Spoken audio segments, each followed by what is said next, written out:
Hey, it's Wednesday, May 27th, 2026. Pull up a chair, grab your coffee. This is Newspresso. I'm Meera. And I'm Rohan. Cozy blanket mode, but with a very packed news day. So let's just dive in. Okay, but hold on.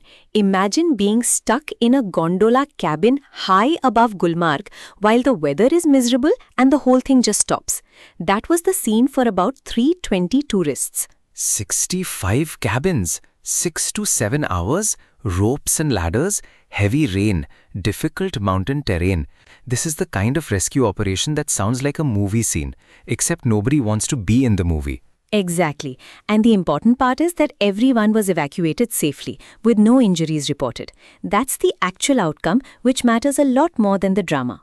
Right. And the response was coordinated across the Army, J&K Police, SVRF, NDRF, and local administration. That's a lot of moving parts, and apparently they moved fast. And in this case, coordination wasn't just a nice phrase. DGP Nalin Prabhat and LG Manoj Sinha publicly praised the teams, and leaders like Umar Abdullah and Amit Shah also pointed to the rescue effort and the need for safety checks. So the immediate lesson is high-altitude tourist rides are not just scenic engineering, they're also weather-sensitive systems. Temporary closures and maintenance make sense here. Yes, and what's not clear yet is how fast those safety reviews will translate into changes people can actually see. But the probe and maintenance work are already underway. Honestly, this is one of those moments where you do feel a bit better about the machinery of response. Not glamorous, just disciplined, and that saved lives. Now, shifting from mountain rescue to something much more volatile, the US strikes in southern Iran. That's the official line, but the regional temperature went up immediately. Yeah. CENTCOM described them as self-defense strikes, targeting missile launch sites and boats suspected of laying mines. The stated goal was protecting American troops. And Iran's response was predictably sharp. Its foreign ministry called it a ceasefire violation and said it would bear responsibility for the consequences. The IRGC also said it shot down a drone and warned of retaliation. So even while there were talks around a framework deal and maybe a 60-day pause, this was all happening on a knife edge. Which is the key point. Diplomacy wasn't dead, but it was fragile. Disagreements over nuclear language were still unresolved. And markets noticed immediately. Oil prices rose because of supply fears tied to Hormuz and the violence around Bandar Abbas and Bandar Imam. That's the part that hits everyone, not just diplomats. When the Strait of Hormuz becomes the focus, traders start pricing in risk very quickly. Meanwhile, the wider region wasn't exactly calming down. Israel expanded operations in Lebanon against Hezbollah, and the IDF warned Lebanese towns to evacuate. So it's not one isolated flashpoint, it's a widening set of pressure points. Iran's supreme leader also used Eid al-Adha messages to question US influence and urge regional states to rethink hosting bases. Which tells you Tehran is trying to shape the security map while the talks are still alive. The drumbeat of war and the pull of talks, that really is the moment. And the honest answer is, we don't know if negotiators can lock language in time. What we do know is investors are watching every move. All right, from geopolitics to something that somehow started with a courtroom remark and turned into a political movement. Because apparently the internet never runs out of ways to be strange. The Cockroach Janta Party is such an internet age object. A judge's comparison of unemployed youth to cockroaches gets turned into a viral political identity almost overnight. And Abhijit Tipke, a Pune-born political communicator, is the one who turned that line into a movement that drew millions in days. That's not a small online ripple. No, and the group wasn't just empty parody. It claimed to speak for the lazy and unemployed and started touching on fake degrees, paper leaks, and youth frustration. Then METI stepped in and ordered blocks on the CJP's X account, website, and related backups, citing national security concerns and how fast it spread. That's where the free speech questions really kick in. Is this satire? Is it political pressure? Or is it just spectacle? The story keeps forcing that question. And then the Indian Youth Congress jumps in, saying it's the real cockroach, which is exactly the kind of phrase that sounds absurd until it becomes a protest slogan. But that's actually interesting because it moves the whole thing offline. Straight campaigns, outreach, protests. Suddenly it's not just a meme account. Sure, but let's not overstate it. The courts are still there, and the Supreme Court declined urgent hearings while acknowledging how complicated digital satire has become. And petitions are asking for probes into fake advocates and monetization of courtroom remarks. So now the internet joke has passed through law, media, and politics. The RSS and others called it manufactured and tied to left-leaning ecosystems, which tells you how quickly people try to define the narrative. Honestly, Meera, this is one of those stories where the medium is the message, until the state decides the medium itself is a problem. Interesting, yes. Also very modern, and probably not the last time we see a joke turn into a legal headache. Speaking of headaches, let's talk about petrol prices, because the latest increase is landing right on household budgets. Delhi's at 102.12 rupees a litre, Mumbai at 111.21. And this is the fourth hike in less than 2 weeks. That's a very visible squeeze. And petrol has gone up roughly 8 rupees per litre since May 15. Diesel has been moving along the same path. The cause being passed on is higher input costs after international crude surged because of Iran-West Asia tensions and disruption through the Strait of Hormuz. Right. So geopolitics again showing up at the fuel pump. That's the part people feel first, long before anyone sees a policy note. And politicians immediately went after the pricing.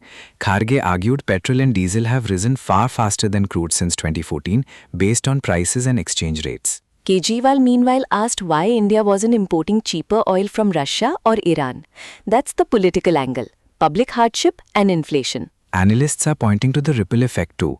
Transport, logistics, food distribution. Once fuel goes up, everything downstream starts feeling heavier. And state-controlled retailers delaying the pass-through doesn't make the pain disappear. It just stretches it out. So even though CNG hasn't moved in the same way, households are still dealing with a broader cost squeeze. This is the kind of thing that sounds abstract until you fill up once. Exactly. The next turn depends on global oil trends and domestic relief measures. For now, it's just another reminder that imported crude and foreign exchange swings still matter a lot. And that people always end up paying attention when policy becomes a receipt. Okay, on to something more constructive. India and Canada trying to finish the CEPA by year-end.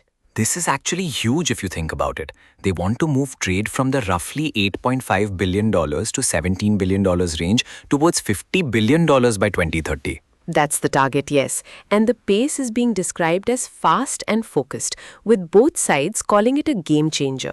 Piyush Goyal showing up with India's largest ever business delegation to Canada is a pretty clear signal they want more than symbolism. And the talks are spanning energy, agri-food, tech and education. In other words, not just a narrow trade document but a broad commercial framework. I like that they're doing industry roundtables and B2B meetings too, with more than 100 Indian companies looking for actual deals. That's usually the test, isn't it?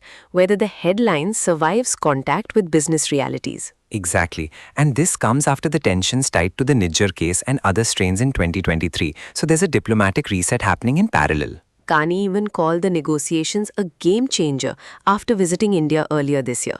Both sides are publicly leaning into the message. Sidhu and Goyal call CEPA balanced, commercially meaningful and ambitious. That's the kind of language people use when they want everyone to feel included before the tough parts start. Yes, and the tough parts are definitely still there.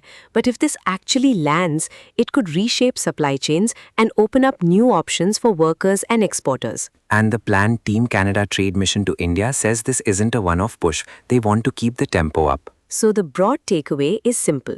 If the text gets finished, this could be a real reset in commercial ties. If not, all this momentum is just a very energetic draft. All right, moving from trade flaws to weather warnings. Kerala is bracing for the monsoon and the alerts are already piling up. The IMD warnings are pretty serious. Heavy rain, thunderstorms, gusty winds that can hit 40 to 60 kilometers per hour, and yellow alerts across several districts. And the rain numbers are not trivial either. 64.5 to 115.5 millimeters in 24 hours in some places. That means people are being told very directly to stay alert. Coastal inquires warnings are also flagging rough seas and high waves, so this isn't just a land problem. Fishermen are being told to heed the warnings. And the uncertainty is part of the story. Some reports say the onset could be around May 26 to 28, but experts are still cautious because conditions remain variable. That's the science piece. Monsoon winds are shifting, but not in a way that lets anyone make a clean declaration yet. Meanwhile, the practical effects are already there. Possible landslides in hilly areas, waterlogging in low-lying zones, and damage to trees or power infrastructure. Road and rail delays too, plus restrictions on sensitive forest routes like Athirabilli Malakapara. It's a whole systems issue, not just weather. Exactly. And the public safety advice is basic but necessary. Stay indoors during peak storms, keep away from tall trees, and keep watching local bulletins. This is one of those stories where the most boring advice is the most valuable advice. Absolutely. And as always with the monsoon, the next few days decide whether this is just pre-monsoon noise or the real opening of the season. Now to education, and this one has real stakes.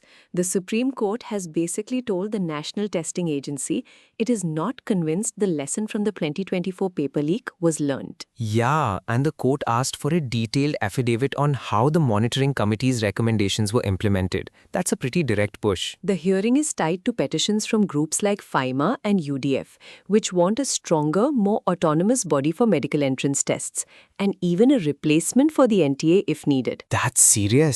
And the next re-exam is already announced for June 21, so the clock is ticking. The court also pointed to the reform panel headed by former ISRO chief K. Radhakrishnan and asked for status updates within days. So this isn't just abstract criticism. The underlying problem is the leak network itself. Questions allegedly moved through WhatsApp and Telegram before the May 3 exam. And families are watching because this is about fairness in a high-pressure system with limited medical seats. If the test is entrusted, the whole ladder starts wobbling. The government says it has promised tightened security for the June 21 re-exam and a broader review of exam integrity. But the big question is whether that will be enough. At the moment, the NTA is under pressure from every direction. Courts, petitioners, political voices, and the simple fact that a retest has to be safer than the first attempt. So the story isn't just about one exam. It's about whether India's testing system can become more robust without forcing students to pay for the failures. And that, frankly, is what makes this so exhausting. It's not a small administrative problem. It's trust. All right, sports time. And the IPL finally gives us the kind of match everyone loves pretending isn't about nerves and is actually all nerves. RCB versus Gujarat Titans in Qualifier 1 at Dharamsala. This one genuinely has that knockout feel. Direct route to the final, no second chances, and the HPCS stadium setting should make it spicy. The ground is supposed to be high-scoring, with Dharamsala's thin air helping batters early, even though seam movement is there for the quicks. RCB have Patidar leading and Kohli in form, with Salt possibly back at the top. That's a lot of top-order firepower. And GT are leaning on Gill and Butler up front, backed by Rabada and Siraj in the bowling unit. That's a pretty strong balance. The Kohli playoff record charter is obviously going to follow him, especially with his current IPL 2026 form. People always do this before a big game. Well, yes. And then the game has to prove it actually matters. Fair. But the coaches are saying the squads are pretty evenly matched, and there's not much between them. Which is exactly the kind of thing coaches say when they know the margins are thin. RCB are chasing another title after 2025, and GT want to turn season balance into playoff success. And with 200+ totals becoming common in Dharamsala, bowlers are under pressure, but reverse swing and pace can still bite. So it's not just brute batting. There are tactical layers here, which is why the stakes feel higher than a normal league game. Okay, moving on from sport to a very different kind of ceremony. At Rashtrapati Bhavan, the Padma Awards brought a quieter kind of drama. And yes, it was the posthumous honor for Dharmendra that really landed. Hema Malini accepting the Padma Vibhushan on his behalf gives the moment a lot of emotional weight. It was clearly one of those rooms where the silence mattered. And the ceremony wasn't only about cinema.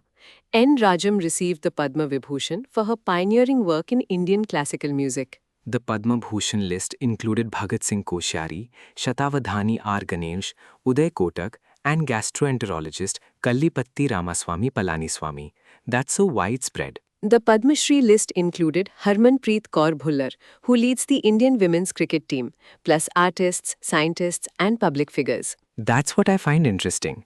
The awards are trying to hold together cinema, business, education, sport, and public service in one national frame. And the numbers are specific. 131 awards this year, with 5 Padma Vibhushan, 13 Padma Bhushan, and 113 Padma Shri. The remaining honorees will be named in a second ceremony. Modi also posted about the life journeys of the awardees and the pride around the ceremony. That's part of how these honors are presented now, as both recognition and national messaging. Sure, but the core moment was still pretty simple. A family accepting honor for someone whose work had already become part of the country's cultural memory. And that's a nice place to end, honestly. Very different from oil markets or exam leaks, but still about what a country chooses to celebrate. Exactly. Thanks for hanging out with us on Newspresso. Stay tuned. We'll be back soon. See you next time.